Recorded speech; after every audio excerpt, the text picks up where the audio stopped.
In a world where survival was the only rule, what happens when an act of pure kindness forever alters a family's destiny? Get ready to meet Mary, a grieving widow who, in the midst of sorrow and poverty, makes a choice that defies all logic. One stormy night, a stranger at death's door, and a secret that could destroy everything. This is a story of courage, forgiveness, and how true love can bloom where least expected. Will Mary's faith be enough to guide her family through the dangers that surround them? Stay until the end to discover how the fates of a widow and a cowboy became intertwined forever. The wind howled like a hungry wolf, lashing the small wooden cabin with the fury of a winter night in the Old West. The house's planks groaned and moaned, seemingly lamenting along with Mary's heart. Inside, the flickering light of a lamp barely illuminated the widow's pale, weary face. Little more than a year ago, the death of her beloved John had left an immense void and a legacy of uncertainty. Inside the cabin, stomachs growled like hungry drums, and the muffled murmurs of "I'm hungry, Mama," echoed, breaking Mary's already fragile heart. She had cooked the last bit of jerky with the last shriveled potato she'd managed to dig up, and the portion was meager for all 5 of them. Thomas, the most restless and daring, looked out the window, watching lightning tear across the sky in a frightening spectacle. Rescuing a stranger meant expending the few resources they had left, risking their already precarious lives for someone unknown, who could be dangerous, an outlaw, a thief. But seeing the inert face, the fragility of life before imminent death, her heart spoke louder than fear or reason. She remembered her father's teachings, a man of unwavering faith, that charity is the greatest virtue. The image of her husband John, always ready to help others, also came to mind. "No matter who he is, he needs help," she murmured to herself, feeling a growing determination. Resolutely, she called Sarah and Thomas, who watched the scene with wide eyes. "Come, children. We need to help this man. Carefully, let's bring him inside. It's the right thing to do." The storm outside continued, but within Mary, a seed of hope had just been planted by an act of pure compassion. "Mama, what's going to happen to us?" Sarah asked, her voice choked with worry. Mary hugged her daughter, forcing a smile that didn't reach her eyes. "God won't abandon us, my child. There's always a light at the end of the tunnel." But deep down, she wondered, with a sharp pang, where that light was, if it even existed for them. Now, she carried on her shoulders the weight of 3 hungry children. Immediately after, a muffled sound, like something heavy falling, came from outside, muffled by the storm's roar. He was a cowboy, with a soaked hat lying beside him and an empty holster at his waist. A head wound bled, and he seemed on the verge of death, a pathetic and vulnerable figure amidst nature's fury. Thomas, curious by nature and driven by youth, ran to the door, but Mary stopped him with a quick, firm gesture. "Stay here, son. It's dangerous." With a lantern in hand, her heart pounding in her chest like a trapped hummingbird, Mary cautiously opened the door, peering into the chaotic darkness outside. Rain poured in torrents, and the biting wind almost knocked her down. That's when she saw it. At the edge of her land, semi-hidden by the impenetrable darkness and the sparse, wind-beaten vegetation, lay a figure. A man, unconscious, and barren land that stubbornly refused to yield crops. A true curse in a time when survival depended on nature's generosity. Her children were her only comfort and her greatest concern.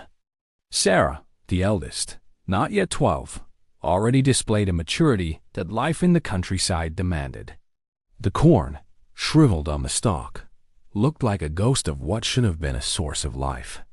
The small flock of chickens barely provided enough eggs for a sparse meal, and the milk from their single cow, thin and dejected, was almost non-existent.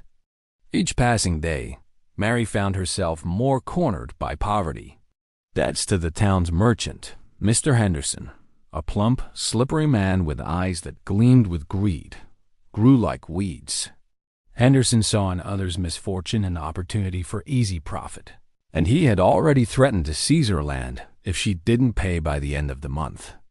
The cabin, the last vestige of her life with John, was at risk. That piece of land, though infertile and scorched by the sun, was all they had. It was her children's inheritance, the only place where they felt their father's comforting presence. John, a good and hard-working man, had succumbed to a sudden fever last summer, leaving an immense void and an uncertain future. Mary clung to her faith, reciting silent prayers under the cabin's roof. But even faith seemed to waver in the face of cruel, relentless reality. Her eyes, once filled with childish sparkle, now mirrored her mother's apprehension, understanding more than her young age allowed. Thomas, the 10-year-old boy, with an adventurous spirit and boundless energy, now seemed withered by hunger, his small, slender body trembling from cold and yearning for a hearty meal. And little Lily, just 5, who, oblivious to life's harshness, still dreamed of the sweets her father used to bring on his rare trips to town. Hope was a luxury Mary, surrounded by destitution, could no longer afford. The recent prolonged drought had decimated what little remained of her meager crops. On that freezing night, the storm wasn't just in the sky. Suddenly, thunder boomed so close that it violently shook the windows, making it seem as if the cabin would collapse. She knelt beside him, the faint flickering lantern light revealing a pale, scarred face and clothes wet and soiled with dirt and blood. For a moment, Mary hesitated. Bringing the cowboy into the cabin was an arduous task for Mary and the children. The man was large and heavy, and his inert body made him even harder to move across the muddy ground. And his boots were genuine leather finely crafted a luxury by the standards of that impoverished region. The cowboy, whom she later learned was named Jack, remained unconscious for almost 2 days, feverish and delirious. The few provisions Mary had saved for herself and her children were divided, and the stock dwindled dangerously, a real threat for the approaching winter. His vision was blurred, and his headache was throbbing, as if a hot iron was hammering his skull. He tried to get up, but his body was weak and sore, every muscle protesting. Jack carried with him not only the physical pain of his injuries, but also the heavy burden of a life of superficiality and relationships based on self-interest. The simplicity and genuine kindness of that family disarmed him in a way he never imagined possible. He, who was accustomed to buying loyalty and respect, found their unconditional help, offered without self-interest, without ulterior motives. This contrast intrigued him and, at the same time, deeply disturbed him. He saw Mary's unwavering faith, something he had lost long ago, if he had ever had it in the first place. With each passing day, the hard shell Jack had built around himself began to crack, revealing a vulnerable man beneath. The secret of his wealth, his turbulent past, and his enemies was closely guarded. But the truth was that at that moment, Jack's greatest conflict was not external, but internal, a silent, deep battle between who he was and who he could be, a struggle to find a new purpose. Mary, who was sitting beside him, mending a tear in one of her worn clothes, quickly stopped him with a gentle touch on his shoulder. "Easy, sir. You're hurt. You need to rest and recover." Jack looked at her, confused, trying to focus his gaze on her kind face. His eyes were an intense blue, but they carried a deep, almost empty melancholy, as if they had seen too much.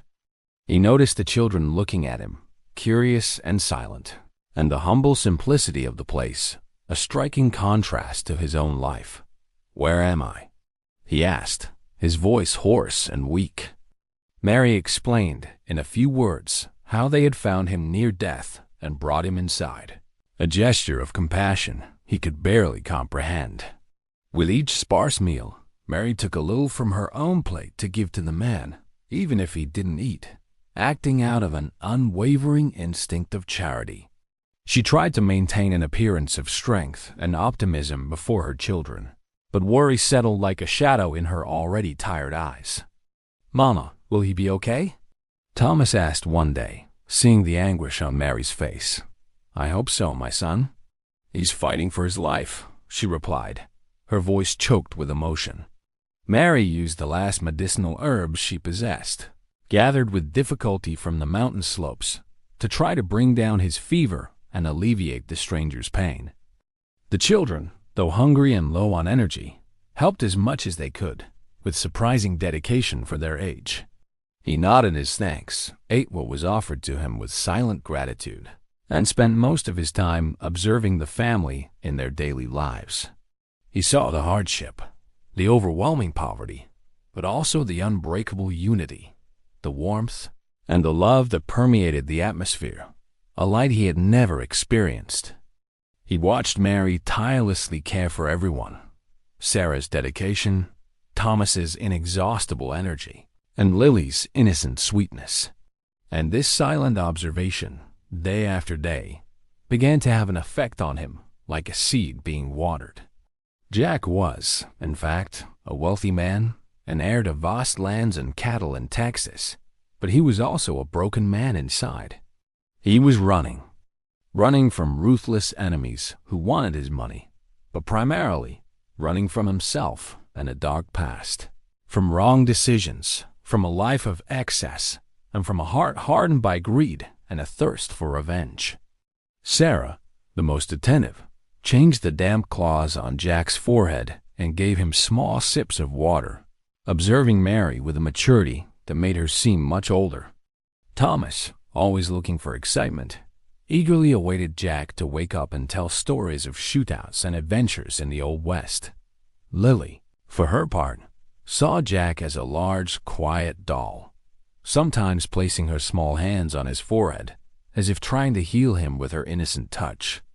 This caused a small seed of distrust to sprout in her already overburdened heart. Who was this man? Why was he wounded and alone in the middle of a storm? Was he an outlaw? A thief? A gunslinger? Stories of bandits and dangerous men were common in those lawless lands, and Mary's mind conjured the worst scenarios. She remembered the empty holster at his waist, and a shiver ran down her spine. However, her compassion, stronger than any fear or doubt, prevailed. "Whoever he is," she thought, with a sigh, "God will guide me through this ordeal." With much effort and sweat, they slowly dragged him to the dirt floor near the fireplace, where the weak heat of the fire was the only comfort available on that cold, damp night. Mary examined the wound on his head, a deep, jagged cut, likely caused by the fall or something that had hit him before the storm. With the little clean water she had, she carefully washed the wound, watching the blood mix with the dirt, and covered it with a clean piece of cloth, taken from one of her last towels, now stained forever. The children watched, curious and a little frightened by the man's imposing figure. Lily huddled close to Sarah, looking at the stranger with wide eyes and a mixture of fear and fascination.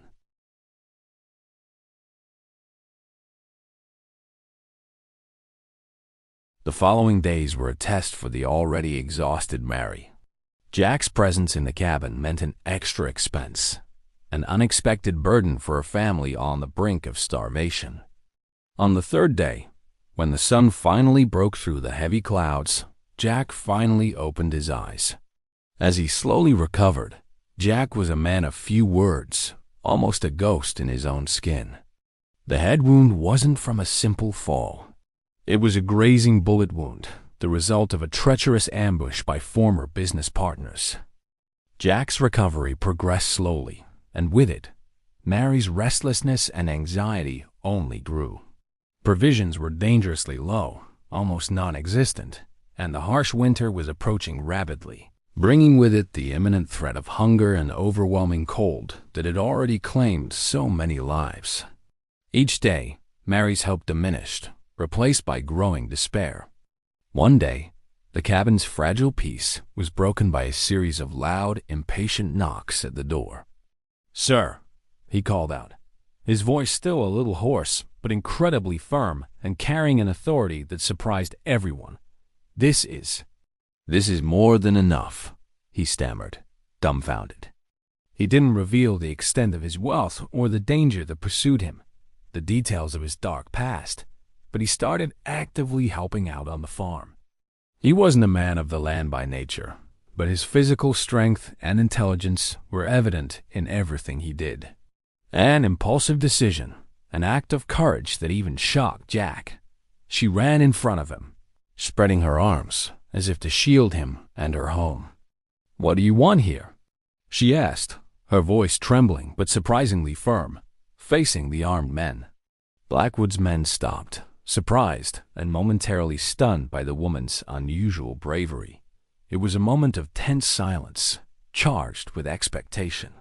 Jack, touched and impressed by Mary's selfless gesture, realized that the simplicity of that family's life, the innocence of her children, and the purity of her heart were worth more than all his fortune and all his thirst for revenge. He had found a new purpose: to protect those who had saved him, who had shown him the true face of kindness.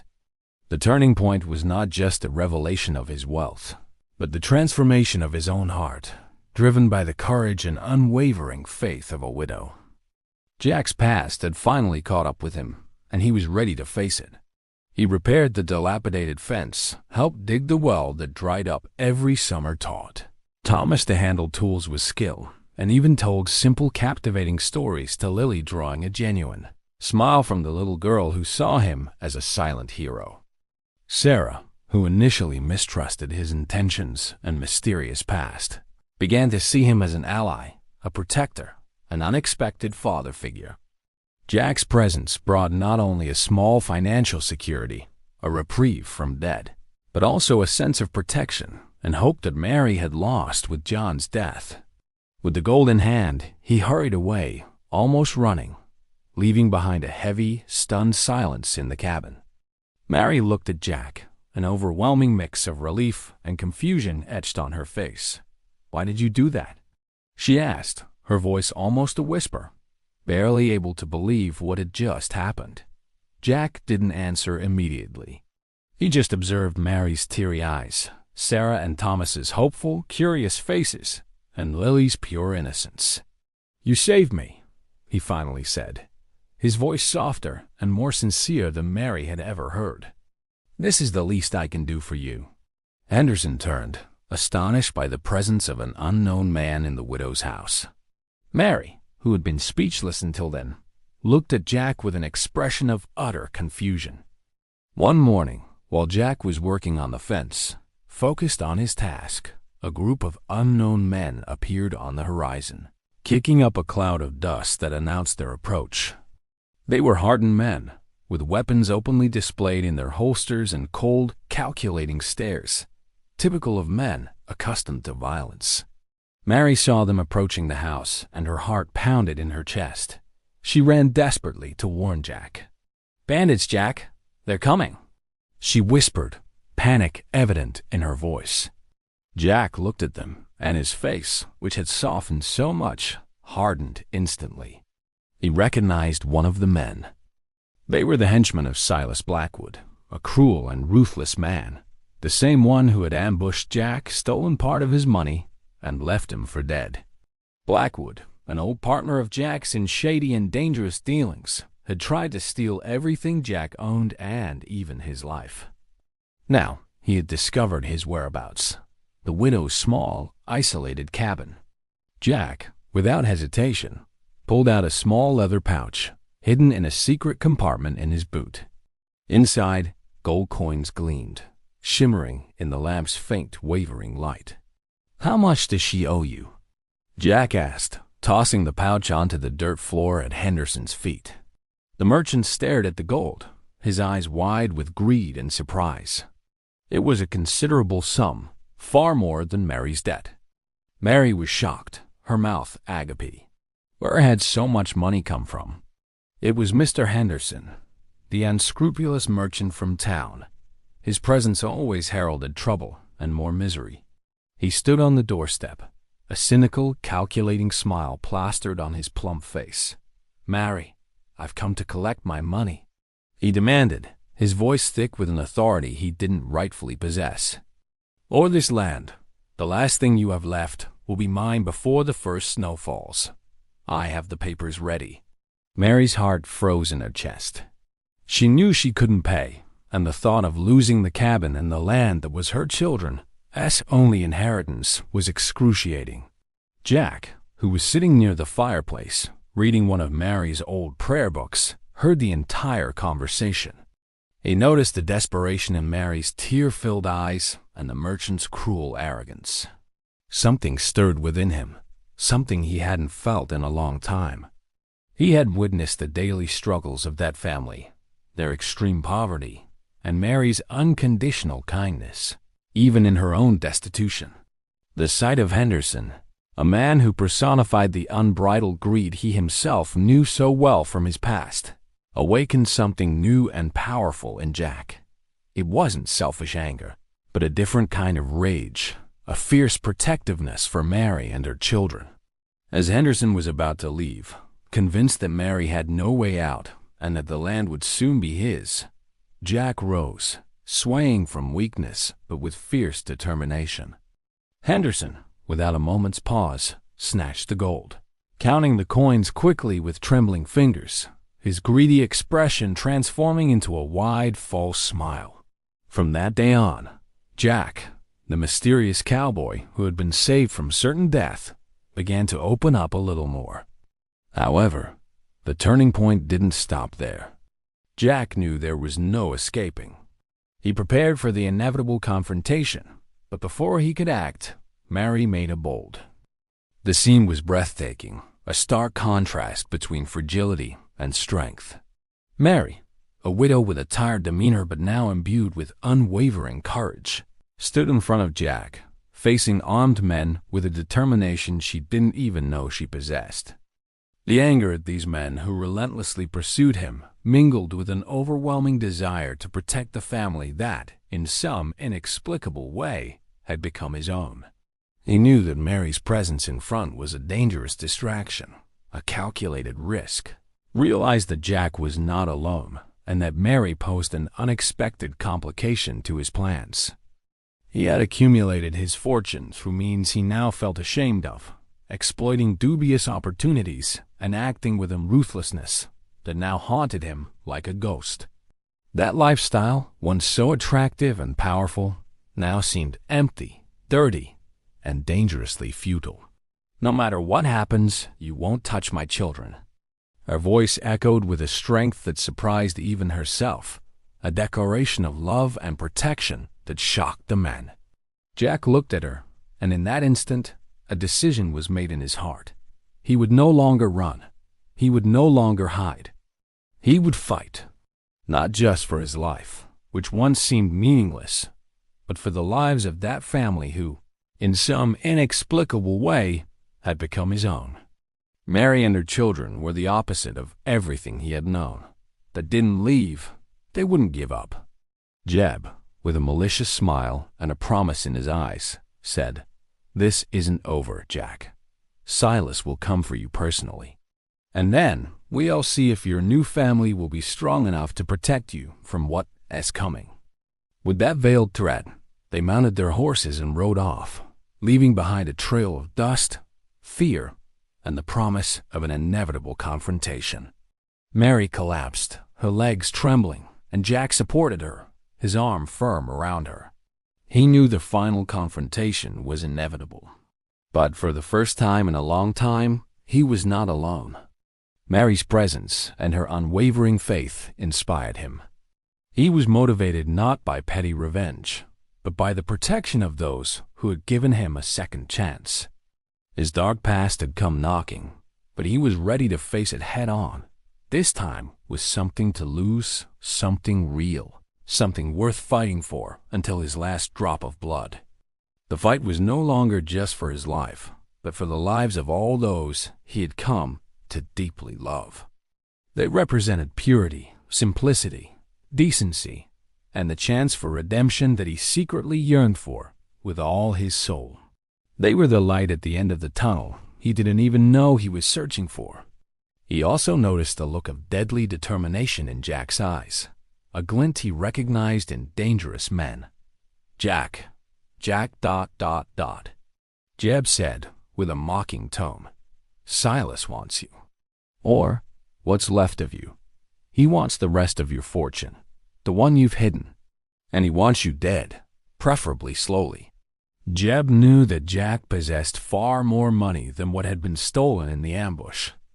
And Silas, driven by boundless greed, would not rest until he had everything in his hands. Silas and Jack were old partners in dark and dangerous dealings, but Silas's insatiable greed had led him to betray Jack and try to kill him, breaking any bond of loyalty. But it was also a vivid reminder of what he was fighting for, not for himself, but for them. He gently pulled Mary behind him, his voice, now imbued with an authority and firmness she hadn't heard before, echoed across the small property. "I'll give you one chance, Jack. One last chance. Either you come with us, and this woman and the children will be unharmed and alive, or we'll see what happens to them." They might not be so lucky. Jeb's blackmail was cruel and direct, and Jack felt his blood boil. He couldn't allow Mary and her children to become innocent victims of his dark past. But yielding meant his own certain death and the loss of his newfound hope. "Your problem is with me. Leave them alone." Silas Blackwood's henchmen, hardened men accustomed to intimidating and robbing without question, were momentarily stunned by the woman's audacity. But Jack, though still not fully recovered from his injuries, was a man forged in battles, a veteran of the Old West.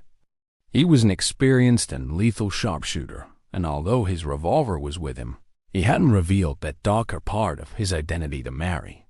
However, his stance, his blue eyes that now gleamed with cold, calculating determination, and the tension in his muscles revealed that he was no ordinary man, no harmless farmer. The tension was palpable, thick as the air before a storm. Jack was ready to fight, to defend with his own life, but Sarah and Thomas, hidden behind the cabin, watched in terror, their hearts pounding. Lily, inside the house, cried softly, sensing the fear in the air. One of them, a brute with battle scars on his face, let out a sarcastic, contemptuous laugh. Well, look what we have here. The fugitive's lady friend. Get out of the way, woman. We don't want to hurt innocents. Yet, his voice was hoarse and threatening, but there was a note of surprise in it. Jack, observing Mary's unexpected bravery, felt a whirlwind of emotions surge through his chest. The impatient brute took a step forward, his hand already on his holster. The leader of the henchmen, a cunning and calculating man named Jeb, with a cynical smile that barely reached his cold eyes. Jack, for his part, felt the bitter pain of a past he had tried to bury under piles of money and years of contempt. Jeb, seeing that the situation wouldn't be as simple as he had predicted, tried a different, crueler tactic, targeting Jack's weak spot. It was in this moment of despair and decision that Mary, despite her paralyzing fear, intervened again, with a voice that trembled but carried the strength of a lioness defending her cubs. The tension escalated, reaching a boiling point. Blackwood's men, seeing Jack's unwavering determination and Mary's surprising audacity, recoiled a few steps. The silence that followed the hasty departure of Blackwood's henchmen brought no relief, only a tense calm, the harbinger of an even greater storm. The threat of Silas Blackwood hung over the small property like a storm cloud charged with lightning. Jack knew it wouldn't be long before he came personally, thirsty for revenge and for the entirety of his fortune. The following days were filled with intense preparation and impromptu training for the battle that was approaching. Come out, or I'll burn this hovel down with everyone inside? Don't test me, you bastard. Jack, even without having revealed all the dark details of his past, began teaching Mary. The cabin's wood groaned and creaked under the impact of the bullets, seeming as if it would collapse at any moment. Mary, her hands trembling with fear, but with a fierce determination, held the shotgun, aiming through a crack as Jack had patiently instructed her. She had never fired a weapon in her life, but necessity and maternal instinct drove her. He was a skilled marksman, as good as Jack in his prime, and his objective was singular: to eliminate Jack once and for all. The two men met in a swift, brutal, and merciless gunfight. The relief was palpable, a warm wave that enveloped her. The cabin was damaged, scarred by violence, but they were alive, and that was all that mattered. The fate of that family and of Jack had been decided in that epic confrontation. The humble cabin of a poor widow had become the stage for a fight for something much greater than money or revenge, for the chance at a new life, for redemption, and for the power of unshakable love and unity. Bullets whizzed through the air, scarring the wood and the ground. Jack, wounded in the shoulder by a grazing shot, feeling a sharp pain, continued to fight with unwavering determination. His eyes met Mary's, and he saw her resolve, the unwavering faith in her gaze. He knew he could not fail. Sarah and Thomas were huddled, but watched with wide eyes, panic mixed with a strange admiration for Jack and their mother's courage. The man fell to the ground, life rapidly draining from his eyes, greed replaced by a morbid emptiness. His henchmen, seeing their leader fallen, hesitated, their faces pale with fear. Blackwood's brutal leadership was what held them together, and without him, fear spread like a virus among them. They looked at each other, and within seconds, they mounted their horses and fled in disarray, leaving behind Silas's inert body and the deafening silence that followed the battle. Lily cried softly, clinging to Mary's leg. Jack positioned Mary and the children in the safest spots, away from windows and doors, while he prepared for the confrontation. He had only one revolver, his own, which he had recovered and carefully cleaned, and Mary's old shotgun. He knew he had to be strategic, conserve every bullet and every move. Mary, hold your position. Don't shoot unless absolutely necessary. Thomas, stay with your mother. Sarah, prepare to run with Lily to the barn if necessary. Follow the plan. The numerical difference was overwhelming, a disproportionate battle. But Jack had something Silas didn't, a cause to fight for, something far more valuable than gold. He wasn't fighting for money or revenge, but for love, for redemption, and for the protection of those who had become his world. And Sarah how to handle an old rusty shotgun that belonged to Mary's father, showing them how to aim and reload. He reinforced the cabin's doors and windows with planks and nails, created a detailed escape plan for the children, designating routes and meeting points, and set up improvised traps around the property, using branches and ropes to try to delay or trip up the invaders. The tension was unbearable, a heavy burden hanging in the air. The gunshots became more intense, turning the cabin into an inferno of noise and splinters. One of the more brutal henchmen managed to approach the door, trying to break it down with an axe.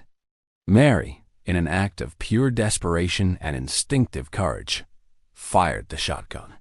The shot, though it didn't hit the man, made him recoil, surprised by the unexpected reaction. Jack smiled faintly, a flash of pride in his eyes. The widow was fighting. Thomas, with his youthful energy and a newfound sense of responsibility, helped as best he could, carrying lumber and stones, feeling like a true guardian of the fortress. Lily, although she didn't understand the gravity of the situation, sensed the apprehension in the air and clung more to Mary, feeling the palpable tension. Mary, in turn, faced an even deeper internal struggle. Her heart was torn between the paralyzing fear of what was to come and a growing, surprising trust in Jack. She saw the transformation of the man she had rescued. He was no longer the silent, gloomy stranger she had found. He was a protector, an unwavering ally, a man who demonstrated in every gesture a genuine and profound care for her family. Mary's faith was her anchor amidst the storm, but she also knew that faith needed to be accompanied by action, by the courage to face evil. She had prayed for a miracle, and Jack, in a way, was the answer to those prayers, a miracle in disguise.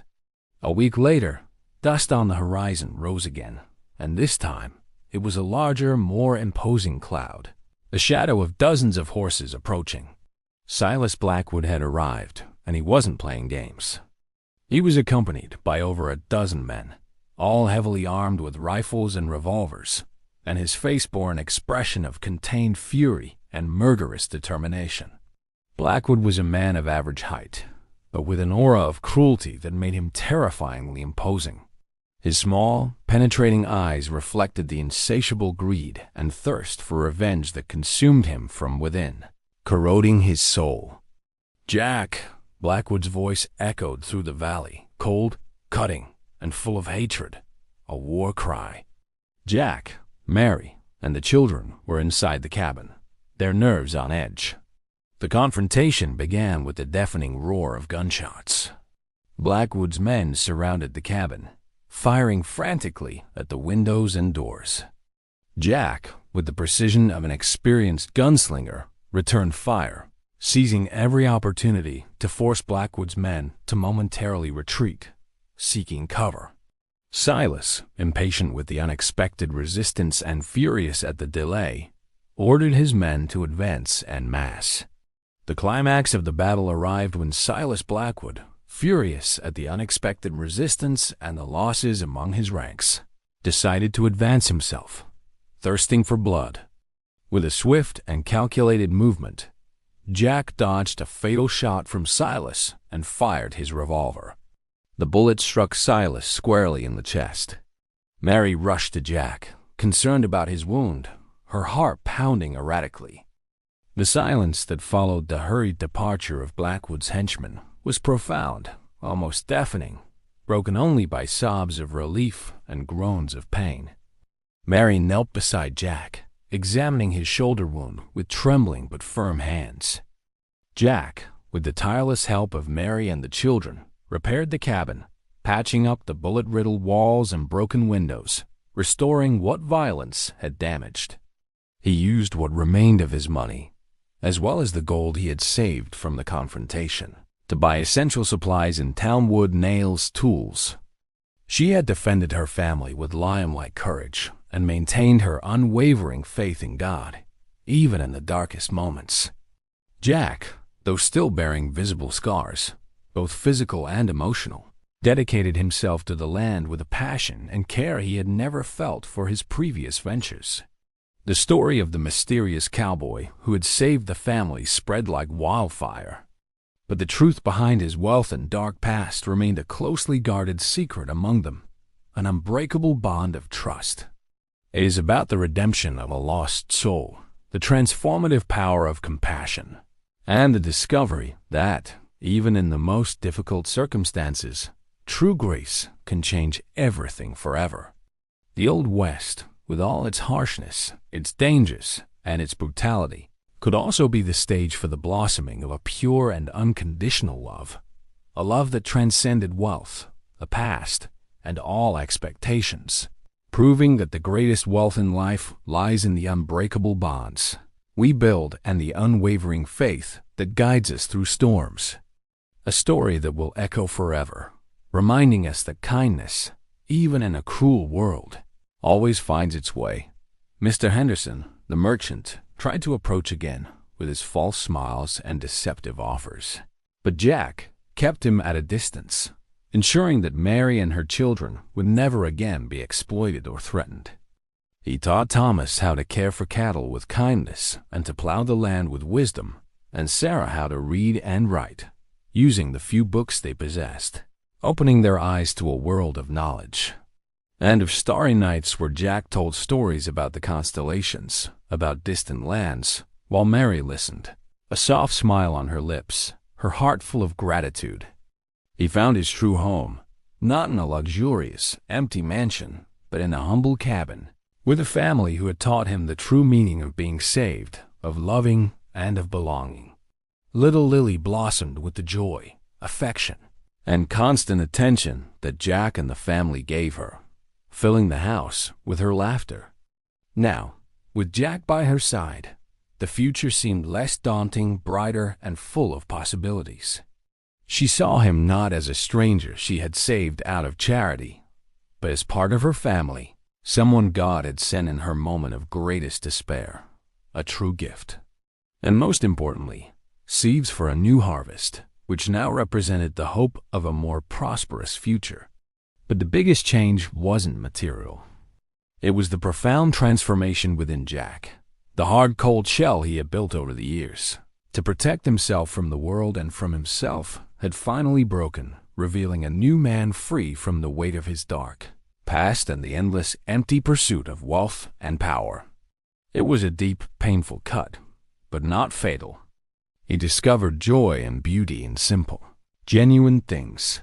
Lily's radiant smile when she received a wooden toy he carved, Thomas's insatiable curiosity as he learned to care for the cattle, Sarah's precocious wisdom as she watched the plants grow, and Mary's silent, unwavering strength, who had saved him not only physically, but spiritually.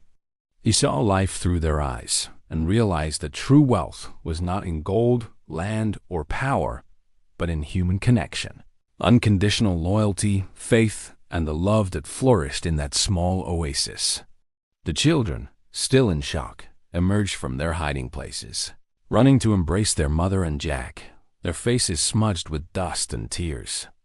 Tears of relief and gratitude mingled with the dust and grime of battle, a silent testament to the danger they had faced together.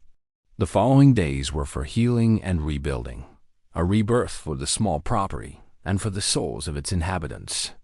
He was no longer the broken millionaire, the man tormented by his past, but rather a man who had found a true purpose, a home. Mary, in turn, had also changed, bloomed. The woman weakened by pain and poverty had found a strength she never imagined possessing. Over time, the farm, once barren and unproductive, began to prosper. The community of the small town, who once viewed Mary as the poor widow and avoided her, now observed them with silent respect and admiration. The life on the farm became a cycle of hard but deeply rewarding work, of sincere laughter, of simple but hearty meals shared around the crackling fireplace. The story of Mary and Jack is not just about a physical rescue, an act of heroism.